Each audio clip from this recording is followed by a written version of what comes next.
Luego me fui a vivir a Inglaterra y durante bastante tiempo dejé de pintar y al cabo de unos años volví a Barcelona. Y cuando volví a Barcelona descubrí que la escena había cambiado muchísimo. Había empezado un nuevo movimiento, que es lo que se llamaba el arte urbano. La gente había empezado a usar pósters, plantillas, pintura, otros medios, cosas creadas de manera digital para pegarlas en la calle, y el movimiento había evolucionado y se había transformado en otra cosa. Por eso surgió el término street art o arte urbano, para diferenciarlo del graffiti más clásico. El graffiti clásico está muy basado en letras, también alguna vez personajes, pero sobre todo letras y poner tu nombre, y empezó en Filadelfia y en Nueva York. Empezaron chicos muy jóvenes. De hecho, lo curioso del graffiti es que es el único movimiento artístico de la historia que fue creado por niños. Es decir, la gente que empezó a pintar graffiti eran chavales de Brooklyn y del Bronx que igual tenían 14, 15 años. Por eso también es un movimiento tan rompedor y tan vanguardista y tan diferente a lo que se veía hasta la época, porque fue creado por niños. En ese momento ya había pasado mucho tiempo, había surgido lo que llamamos el arte urbano, y yo me creé un personaje, que es este personaje que veis aquí, que es Mr. Lost, y empecé a decorar las ciudades. Y una cosa que me llamó mucho la atención eran las firmas. Dentro del graffiti hay diferentes niveles de piezas por tamaño, digamos. Lo más sencillo es lo que se conoce como la firma, que es el tag, que es escribir tu nombre, y luego hay otras piezas más grandes que ya se hacen con relleno y con contorno. A mí lo que más me llamaba la atención eran las firmas caligráficas, con una caligrafía cuidada. Así que aquí empecé a poner just in case y empecé a firmar las calles.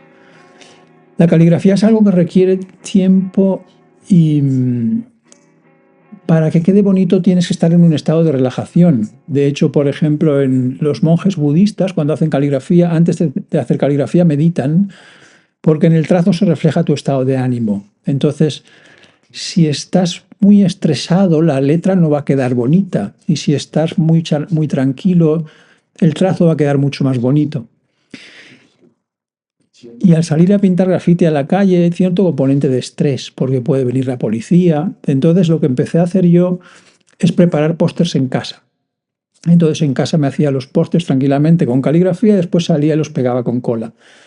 De esta manera podía practicar tranquilamente, y una ventaja que tenía es que si venía la policía, al estar pegando un póster era un poco más permisivo. Si te pillaban con un spray o con un rotulador, lo veían como algo más vandálico. Sin embargo, cuando estabas con cola pegando algo a la pared, lo veían como algo que no era tan malo. De hecho, si te pillaba la policía podías decirles, no, lo puedo quitar, solo es un póster.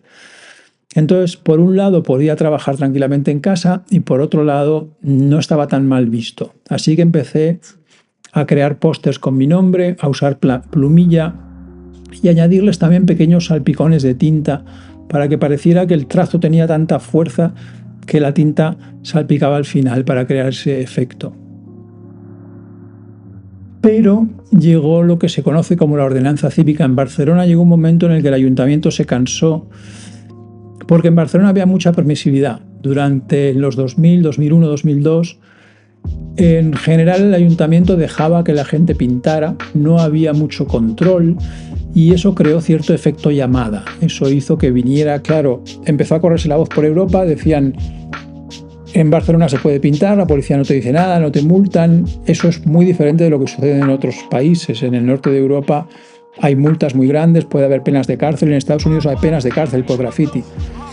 Entonces empezó a venir toda la gente de Francia, de Italia, a pintar a Barcelona. Y en un momento la ciudad estaba tan llena de arte urbano y de graffiti que casi no había sitio para pintar.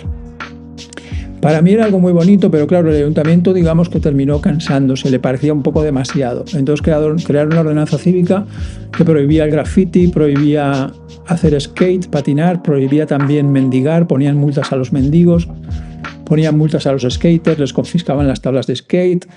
A mí me pusieron una multa de 800 euros por poner un adhesivo en un contenedor. Y la cosa empezó a cambiar mucho.